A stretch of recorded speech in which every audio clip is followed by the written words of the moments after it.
कुदरत का इशारा, खतरे में जीवन धारा।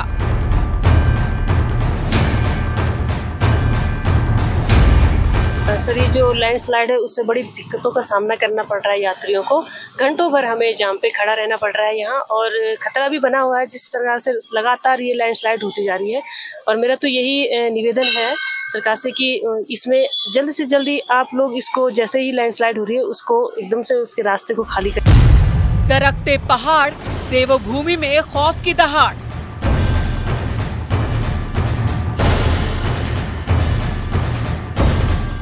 बोल्डर गिर रहे हैं और जगह जगह मलबा आ रहा है और लोग जो है यहाँ पर चलने वाले लोगों को बहुत अधिक परेशानी हो रही है। जो लोग सफर कर रहे हैं तो रास्ते में ही फंस जा रहे हैं। बार बार जिला प्रशासन और सरकार से कहने के बाद भी जो है इस अलविदा रोड को जो है ठीक नहीं किया जा रहा है, जिससे लोगों को बहुत अधिक परेशानी का सामना करना पड़ रहा है। उत्तराखंड के पहाड़ क्यों हो रहे कमजोर? लगातार ये स्लाइडिंग आए दिन भरभरा कर गिर रहे हैं, तो इन पर तुरंत कार्रवाई होनी चाहिए और जल्दी से जल्दी इन्हें ठीक कर दिया जाए। रुद्रप्रयाग से लेकर पूरे गौरीकुंड तक कई जगहों पर जो बोल्डर हैं वो ऊपर अटके हुए हैं। पिछली बार जब NH ने अलविदा रोड काटी थी तो उस समय काटने के बाद बहुत सारे स्पॉट पे दीवार लगाई जानी चाहिए थी। बहुत जगहों पर बोल्डर गिरने वाले हैं, उनको झाड़ा जाना चाहिए था। पहाड़ पर प्रलय का संपूर्ण विश्लेषण।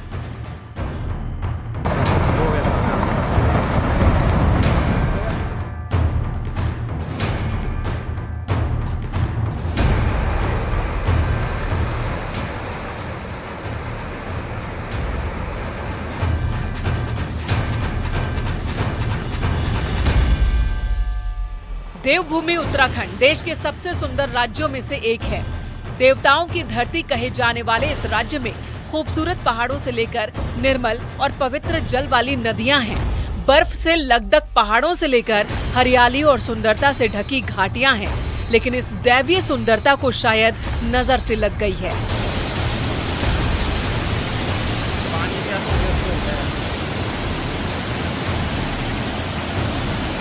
पिछले कुछ साल के अंदर बरसात का मौसम पहाड़ पर प्रलय का कारण बन रहा है। हर साल लैंडस्लाइड का आंकड़ा बढ़ता जा रहा है और साथ ही बढ़ रहा है उत्तराखंड के लोगों के अंदर खौफ।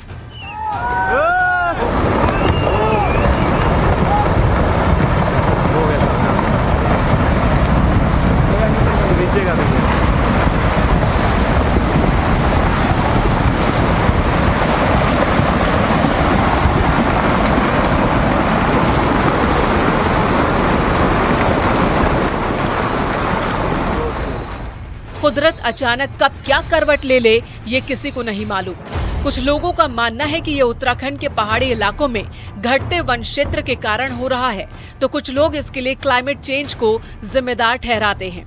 लेकिन बहुत सारे इकोलॉजी एक्सपर्ट्स इसके पीछे उत्तराखंड में बड़े पैमाने पर हो रहे विकास कार्यों का साइड इफेक्ट बता रहे हैं।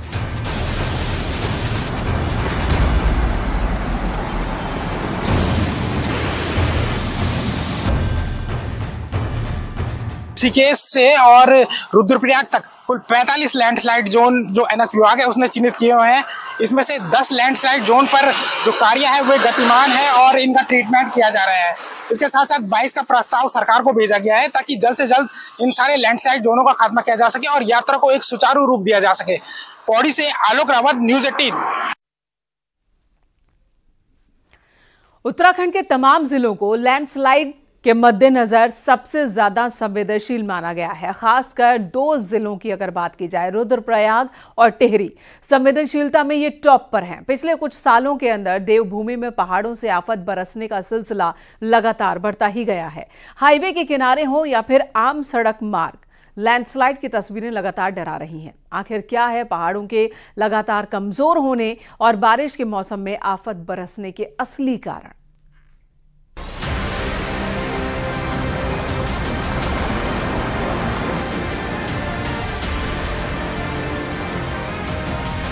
हर रोज दरकते पहाड़, हर दिन बढ़ता खतरा, हर पल सताता डर।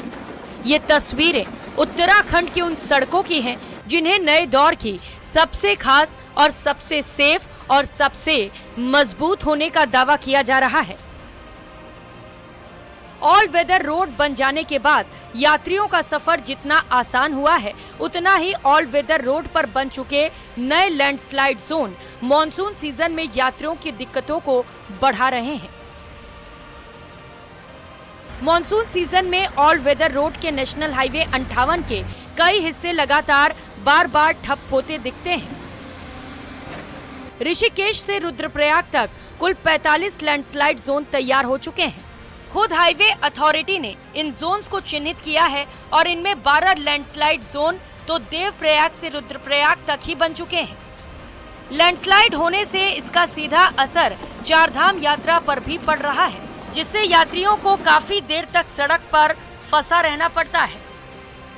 ऑल वेदर रोड पर नेशनल हाईवे 58 पर तोता घाटी, चमधार, बछेली खाल, अटाली गंगा, सीरो बगड़ समेत कई इलाके ऐसे हैं जो लैंडस्लाइड जोन से प्रभावित है। जो हमारी ऑल वेदर रोड ऋषिकेश से रुद्रप्रयाग तक का पार्ट है और स्पेशली पौड़ी वाला पार्ट जो हमारा श्रीनगर से रुद्रप्रयाग तक का सेक्शन है या नीचे की बात करें तो जितना भी वाइडनिंग हुई है, टेक्निकली अगर वाइडनिंग हम करते हैं तो उसमें स्लोप मेंटेनेंस में टाइम लगता है और अभी इसमें काम चल रहा है एनएच की तरफ से, अभी मेंटेनेंस वर्क भी चल रहा है। तो कुछ एरियाज जो नए डेवलप्ड हुए हैं उनका कारण कटिंग नहीं है, उनका कारण ऐसा भी है कि उन जगहों पर बादल फटे हैं। जैसे अगर हम बात करें तो शिवपुरी के पास लास्ट ईयर 2 बादल फटे हैं। भूवैज्ञानिकों ने ऑल वेदर रोड में लैंडस्लाइड जोन बनाने का कारण ऑल वेदर निर्माण में सड़क का चौड़ीकरण और इन्हीं के आसपास बादल फटने की घटनाओं को माना है। वहीं नेशनल हाईवे विभाग की तरफ से मिली जानकारी के मुताबिक 45 में से 10 लैंडस्लाइड जोन का ट्रीटमेंट कराया गया है, जिन्हें कंक्रीट ट्रीटमेंट के जरिए मजबूत करने की कोशिश की गई है। लैंडस्लाइड जोन में हमारे यहाँ जो है ऋषिकेश से और रुद्रप्रयाग तक 45 लैंडस्लाइड चिन्हित है, जिसमें हमारे 10 लैंडस्लाइड पर कार्य गतिमान है। बरसात में भी हमारे द्वारा मशीनें जगह जगह जहाँ पर हमारे स्पॉट्स हैं जहाँ पर लैंडस्लाइड होना संभावित है वहाँ पर लगाई गई हैं। जैसे ही मॉनसून सीजन की शुरुआत होती है और बारिश अपना रूप दिखाना शुरू करती है तो पहाड़ों से दरकता खौफ हर किसी के मन में बैठ जाता है।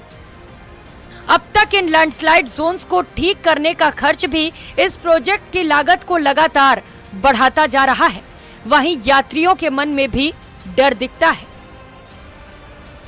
ऑल वेदर रोड बनने से हम लोगों का जो रूट है जहाँ पे हमें 8-10 घंटे लगते थे, वहाँ पे हम कुछ घंटों के सफर में ही हम एक जगह से दूसरी जगह पहुँच जा रहे हैं। ऑल वेदर रोड का बनना एक अपने आप में यात्रियों के लिए बहुत सुविधाजनक है, लेकिन बस यही है इसमें कुछ ये लैंडस्लाइड की वजह से हम लोग थोड़ा लेट हो जाते हैं और आने जाने में हमें दिक्कत होती है। सोचना पड़ता है खासकर बरसाती सीजन में हमें कि हम जाएं या ना जाएं।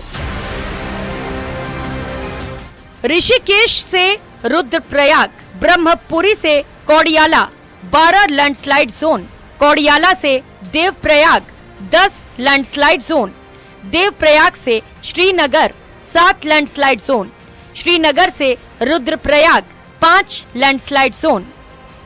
सिर्फ इतना ही नहीं, इसके अलावा 11 छोटे छोटे और बड़े लैंडस्लाइड जोन बछेली खाल, सिंगटाली समेत आसपास के क्षेत्रों में मौजूद है, जो न सिर्फ लगातार डर पैदा करते हैं बल्कि बार बार सड़क को ठप भी कर देते हैं और यहीं से खौफ की तस्वीरें भी सामने आती हैं। बद्रीनाथ नेशनल हाईवे 58 पर मौजूदा लैंडस्लाइड जोन यात्रियों की दिक्कतों को बढ़ा रहे हैं। इसके साथ साथ ये लैंडस्लाइड जोन प्रशासन की चुनौतियों को भी बनाने लगे हैं। मानसून का सीजन जारी है और लैंडस्लाइड जोन दिन रात जो है वो सक्रिय हो गए हैं। दूसरे हिस्से की बात करें तो 1200 करोड़ की भारी भरकम लागत से पिथौरागढ़ टनकपुर हाईवे भले ही ऑल वेदर रोड में तब्दील हो गया हो, लेकिन बरसात में बॉर्डर के सहम हाईवे की तस्वीर कुछ अलग ही होती है।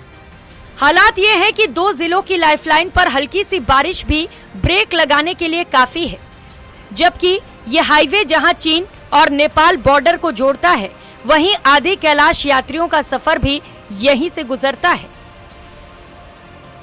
150 किलोमीटर के इस रूट में एक नहीं बल्कि दर्जनों डेंजर जोन बन गए हैं। ये लैंडस्लाइड जोन इस कदर खतरनाक है कि जरा सी बारिश में बहता दिखता है। पिछले साल भी बारिश ने ऑल वेदर रोड को करीब 100 बार ठप किया था।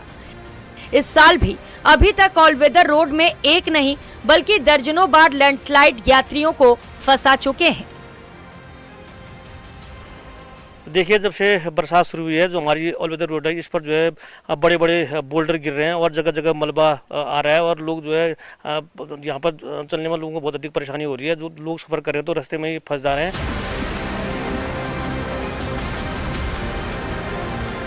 150 किलोमीटर के हाईवे में 5 दर्जन से ज्यादा लैंडस्लाइड जोन हैं। इनमें से कई डेंजर जोन पर ट्रीटमेंट का काम भी चल रहा है। चुपकोट बैंड, दिल्ली बैंड, घाट, बाराकोट और स्वाला ऐसे इलाके हैं जहां लगातार दरकती पहाड़ियां ऑल वेदर रोड को बर्बाद कर रही हैं। इसी रोड से होकर बॉर्डर पर भारतीय सुरक्षा बल पहुंचते हैं। ऑल वेदर की राह में 4 सालों में स्वाला सबसे ज्यादा खतरनाक स्पॉट माना जा रहा है। स्वाला की दरकती पहाड़ियां बॉर्डर की लाइफलाइन को जाम करती दिखती हैं। अब नेशनल हाईवे अथॉरिटी यहां पर बड़ा पुल बनाने की तैयारी कर रहा है। स्वाला के पास बार बार ये विषय आता है कि बरसात आते ही रोड ब्लॉक हो जाएगी। हमने रोड अच्छी बनाई है, मगर पिछले दिनों मेरे साथ में जब दौरे में था तो मेरे साथ हमारे NHI के और NHPWD के लोग थे। तो मैंने बोला है कि वहाँ पर को अगर आप पुल बना सकते हो, क्योंकि अब वो रोड वहाँ पर रुक नहीं रही है, तो पुल का हम सर्वे करा रहे हैं और सर्वे में उपयुक्त पाया जाएगा तो हम पुल ही बनाएंगे और फिर भी हम बरसात में रोड ब्लॉक ना हो। ऑल वेदर रोड को डेंजर जोन से मुक्त करने के लिए 300 करोड़ की लागत से नया प्रोजेक्ट शुरू करने की तैयारी है। 1200 करोड़ की लागत से भले ही टनकपुर से पिथौरागढ़ तक ऑल वेदर रोड बन गई हो, लेकिन हल्की बारिश में भी इस रोड में सफ़र करना आसान नहीं है। 150 किलोमीटर के इस हाईवे में इस तरीके के कई डेंजर जोन बने हैं जो कभी भी नीचे दरक सकते हैं। तकरीबन इस हाईवे में 50 के आसपास डेंजर जोन है, जिनमें से कुछ का ट्रीटमेंट चल रहा है, लेकिन दिल्ली बैंड, स्वाला और घाट बैंड के जो डेंजर जोन है उनमें अभी भी काम शुरू नहीं हो पाया है।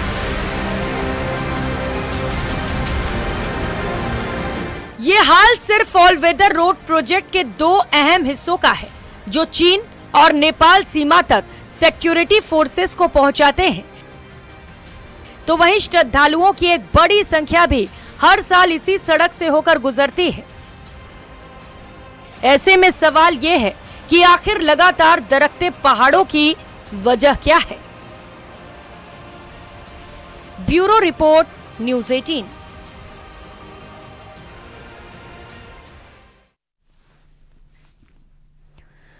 आम लोगों और इकोलॉजिकल एक्सपर्ट्स की माने तो सिर्फ क्लाइमेट चेंज ही इसका कारण नहीं है, बल्कि तेजी से पेड़ों का कटान और विकास कार्यों के लिए पहाड़ों में बदलाव भी इसकी एक बड़ी वजह हो सकते हैं।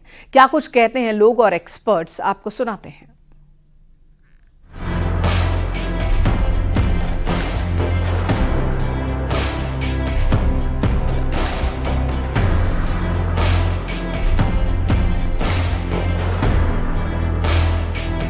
ऑल वेदर रोड का असली मकसद ऐसी यात्रा का अनुभव देना है जो हर मौसम में सुलभ और सुरक्षित, वक्त कम लगे और अच्छी सड़कों पर वाहन कम समय में अपनी डेस्टिनेशन तक पहुंच सके।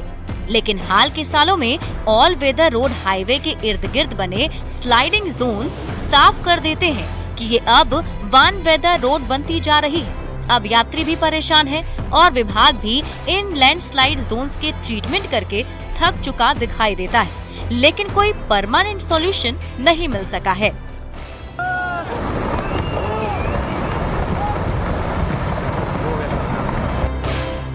समय वर्तमान में चली रही है, लेकिन इसके अतिरिक्त भी जहाँ जहाँ पे ये डेंजर जोन है वहाँ पे बारिश के बिना भी कभी कभी धूप में भी अचानक मलबा ऊपर से आ जाता है और बहुत बड़ी बड़ी घटनाएं हो जाती हैं। जब ये ऑलरेडी प्रशासन के द्वारा चिन्हित किए गए हैं, इनको जरूरी भाव से इनको जल्द से जल्द इनको ठीक करना बहुत आवश्यक है। एक बार जब NH ने ऑल वेदर रोड काटी थी तो उस समय काटने के बाद बहुत सारे स्पॉट पे दीवार लगाई जानी चाहिए थी। बहुत जगह पर बोल्डर गिरने वाले हैं, उनको झाड़ा जाना चाहिए था, लेकिन ऐसा विभाग द्वारा नहीं किया गया और मानसून में वही जगह पे नासूर बने हुए हैं और बहुत सारे वाहनों के ऊपर गिर भी जाते हैं।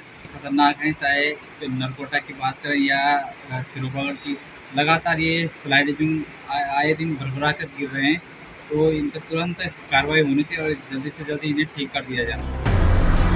डेंजर जोन्स में समस्या सिर्फ यात्रा का रुकना और यात्रियों का जाम में फंसना ही नहीं है, बल्कि हर वक्त डर बना रहता है कि आखिर कब और कहां से पत्थर गिरने लगे और कोई बड़ा हादसा हो जाए। चारधाम यात्रा रूट पर जो स्लाइडिंग जोन है उनके ट्रीटमेंट का कार्य कई जगह जारी है, लेकिन कई स्लाइडिंग जोन ऐसे हैं जो नए हैं और लगातार वो खतरे का सबब बने हुए हैं। आप मेरे पीछे देख सकते हैं, ये बद्रीनाथ हाईवे पे है और लगातार कई स्लाइडिंग जोन जो हैं आप यहाँ पर साफ तौर से देख सकते हैं, क्योंकि लगातार ये खतरे की वजह बने हुए हैं और हल्की बरसात के बाद ही इन पर पत्थर और बोल्डर गिरना शुरू हो जाता है, तो काफ़ी खतरा इनसे बना हुआ है। और मैं आपको बता दूं, कई ऐसे स्लाइडिंग जोन आप पूरी इस वैली में देख सकते हैं। ये बद्रीनाथ हाईवे और खाकरा और नरकोटा के बीच आप देख सकते हैं, ये लगभग आधा किलोमीटर के दायरे में लगातार बड़े बड़े स्लाइडिंग जोन ये हैं और हर थोड़ी बारिश होने के बाद ही इनमें पत्थरों का गिरना शुरू हो जाता है और काफी खतरा यहाँ पर बना रहता है। उधर ऋषिकेश से बद्रीनाथ धाम का सफर 280 किलोमीटर का है, लेकिन मॉनसून में नेशनल हाईवे पर यात्रियों के लिए ये एक बुरा अनुभव साबित हो रहा है।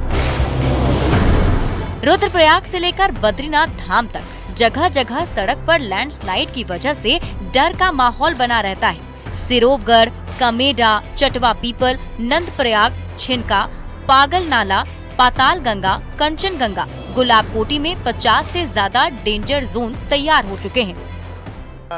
ऑल वेदर रोड, जब से ये ऑल वेदर रोड का यहाँ ये कार्य प्रारंभ हुआ तब से लगातार यहाँ पर नए नए स्लाइड, जो तो पहले पौराणिक तो थे ही, लेकिन अभी जो हम श्रीनगर से ऊपर से लेते हैं, चटवा पीपल है, कर्णप्रयाग में है, इधर छिनका में है, बिरही में है और टंगनी पागल नाला है और जोशीमठ के पास ही स्टार्टिंग पर जो टीसीपी जो गेट है, जगह जगह कुछ गुलाब कोटी है, ऐसे नए स्लाइड जो बन के आ रहे हैं, जिससे कि एक मार्ग तो अवरुद्ध, कई दिनों तक भी मार्ग अवरुद्ध होने के चांस होते हैं।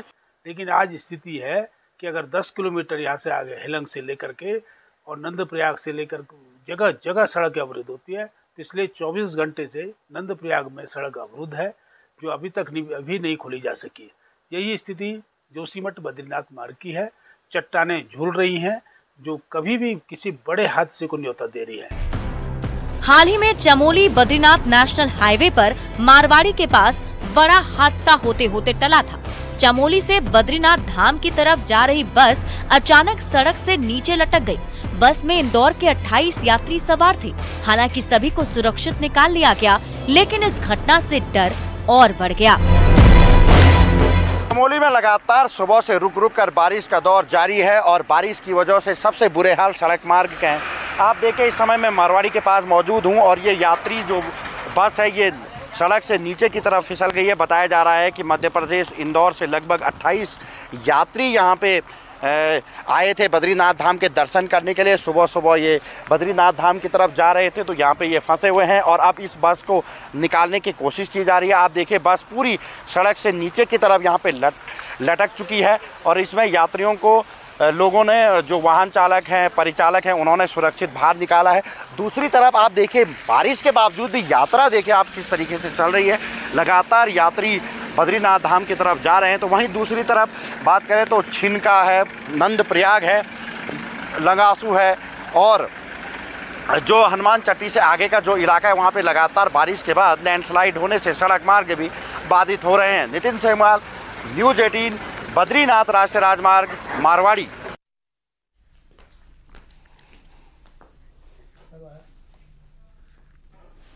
एक्सपर्ट्स पहाड़ों की नींव कमजोर होने के एक कारण के पीछे ऑल वेदर रोड का जिक्र भी करते हैं। आपको बताते हैं कि आखिर क्या है ये प्रोजेक्ट और क्यों उत्तराखंड की लाइफलाइन मजबूत करने के लिए इसकी जरूरत थी।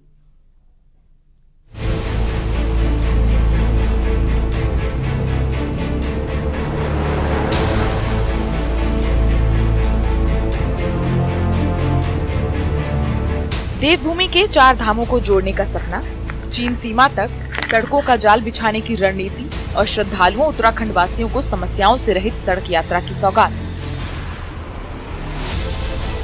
ऑल वेदर रोड प्रोजेक्ट के पीछे सरकार की मंशा यही है प्रधानमंत्री मोदी के dream project all weather road के लिए केंद्र सरकार ने 12,000 करोड़ रुपए का भारी भरकम फंड खर्च किया है। करीब 900 किलोमीटर लंबा ये सुपर हाईवे तकनीक के नजरिए से एक आर्किटेक्चर क्राफ्ट कहा जा सकता है। साल 2016 में प्रधानमंत्री नरेंद्र मोदी ने इस प्रोजेक्ट का शिलान्यास किया था और साल 2017 में प्रोजेक्ट का काम शुरू भी हो गया था। हम पेट्रोल पंप स्थापित करने के लिए हमने शासन को रिक्वेस्ट भेजा था, जिसमें हमें भूमि आवंटित हो गई है 20 नाली की। और धारचूला के बाद अब जो पेट्रोल पंप होगा गुंजी में वो किमवीन का होगा बनने के बाद। और गुंजी में ग्लास डोम हट्स का प्रस्ताव हमने शासन को भेजा है, जिसकी स्वीकृति जल्दी ही हमें मिलने वाली है। और उनके ग्लास डोम हट्स बनने से मैं समझता हूँ पर्यटकों को एक सुविधाजनक स्टे की व्यवस्था हो जाएगी। तो सर यात्रा कब शुरू कर रहे हैं? ये यात्रा हमारी मानसून का हम देख रहे हैं कि एक बार मानसून हमारा रिसीड हो जाए तो फर्स्ट वीक ऑफ अक्टूबर से हम रीस्टार्ट कर देंगे। अब आपको बताते हैं कि क्या है ऑल वेदर रोड प्रोजेक्ट। इस प्रोजेक्ट के तहत बनने वाले हाईवे की लंबाई 889 किलोमीटर होगी। प्रोजेक्ट की लागत 12,000 करोड़ है। इसमें 9 अहम जगहों को जोड़ा जाएगा। चारों धाम को भी इस प्रोजेक्ट के तहत जोड़ा जाएगा। इसमें कुल 132 ब्रिज भी तैयार किए जाएंगे। 25 हाई फ्लड लेवल ब्रिज भी शामिल है। 13 बाईपास और एलिवेटेड कॉरिडोर, संवेदनशील इलाकों में river protection walls, 3,889 water word भी तैयार किए जाएंगे। साथ ही 145 बस वे और 9 ट्रक वे भी शामिल है। देखिए, रोड यदि हमारे एक लेन रहेंगे तो ऑल वेदर रोड इसीलिए कहा जाता है कि वो पहले नहीं रहते थे कि एक लेन रोड रहेगा तो उसमें आपका सारा मलबा आ जाएगा और पूरा ही बंद हो जाएगा एक्सेस।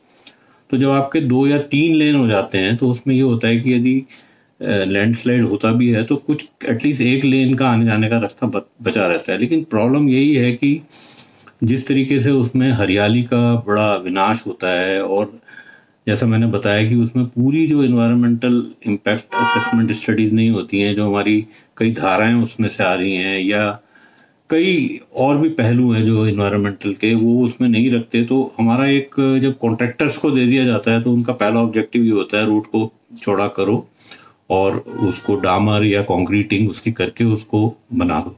लेकिन अभी साथ साथ जो स्टेबिलिटी ऑफ स्लोप्स है जो उनके साथ के वो नहीं हो पाती। तो ये एक बड़ा जिसे सोच समझ के बड़ा गहन इसका अध्ययन करके ही इसको आगे बढ़ना इस पे चाहिए था। ऑल वेदर रोड प्रोजेक्ट की सबसे बड़ी खासियत 4 धामों को एक ही सड़क से जोड़ना है। ऋषिकेश से शुरुआत होकर ये हाईवे सीधे केदारनाथ, बद्रीनाथ और गंगोत्री यमुनोत्री तक सीधे जाएगा और यात्रा को आसान करेगा। क्या है ये पूरा प्रोजेक्ट प्लान, ये भी बताते हैं। ऋषिकेश से रुद्रप्रयाग तक 140 किलोमीटर, रुद्रप्रयाग से माणा तक 160 किलोमीटर, रुद्रप्रयाग से गौरीकुंड तक 76 किलोमीटर, ऋषिकेश से धरासू तक 144 किलोमीटर, धरासू से यमुनोत्री तक 95 किलोमीटर, धरासू से गंगोत्री 124 किलोमीटर और टकनपुर से पिथौरागढ़ तक 148 किलोमीटर। ये प्रोजेक्ट उत्तराखंड के विकास के लिए एक तरह से बेहद जरूरी भी है और काफी अहम किरदार भी निभा सकता है। दरअसल उत्तराखंड में पर्यटन एक बड़ा फैक्टर है। 4 धाम से लेकर हेमकुंड साहिब तक ना जाने कितने अहम धार्मिक स्थल देवभूमि में हैं और यहाँ हर साल लाखों श्रद्धालु दर्शन के लिए पहुँचते हैं। ऐसे में सुलभ और सुरक्षित सड़क पर्यटन को न सिर्फ बढ़ावा देंगी बल्कि इससे इकोनॉमी में बूस्ट भी आएगा। लेकिन इसके साथ ही पर्यावरण के मोर्चे पर कई चुनौतियां भी हैं जिन पर लगातार बहस छिड़ी हुई है। 2 बादल हमारे 82 के पास फटे, जिससे ऊपर का जो मलबा था जो लूज हो गया है वो निकल के बाहर आ गया। तो अभी ट्रीटमेंट वर्क चल रहा है और संभवतः आने वाले समय में वाइडनिंग के साथ साथ जो मेंटेनेंस होगा उससे इनको रिकवर कर लिया जाएगा। इसमें कुछ सेटलमेंट का टाइम स्तूप को लगेगा। टेक्निकली कुछ स्तूप में ऐसी दरारें होती हैं जिनको भरने, कैविटी फिलिंग करने या ट्रीटमेंट करने में कुछ समय लगता है। साथ ही साथ ऊपर से जो लैंडस्लाइड जनरेट हुई हैं उनको ट्रीट भी किया जा रहा है। कई जगह पे वायर नेट की जा रही है, कहीं पे जियो टैगिंग की जा रही है, कहीं जहाँ पर नेलिंग की प्रोसेस है वो की जा रही है। तो ऐसा नहीं है कि ये हमेशा ऐसा रहेगा, कुछ समय के साथ साथ ये अपने आप को सेटल कर लिया जाए। पर्यावरणविदों की माने तो ऑल वेदर रोड उत्तराखंड के इकोसिस्टम के लिए खतरनाक साबित हो सकती है। लेकिन सिक्के का दूसरा पहलू देखें तो ये प्रोजेक्ट उत्तराखंड की लाइफलाइन भी बन सकता है। इसी बहस के बीच अब सवाल ये कि क्या ये प्रोजेक्ट रणनीतिक तौर पर गलती साबित हो सकता है, और लगातार सामने आ रहे कुदरत के रौद्र रूप की तस्वीरें इस बात का सबूत है।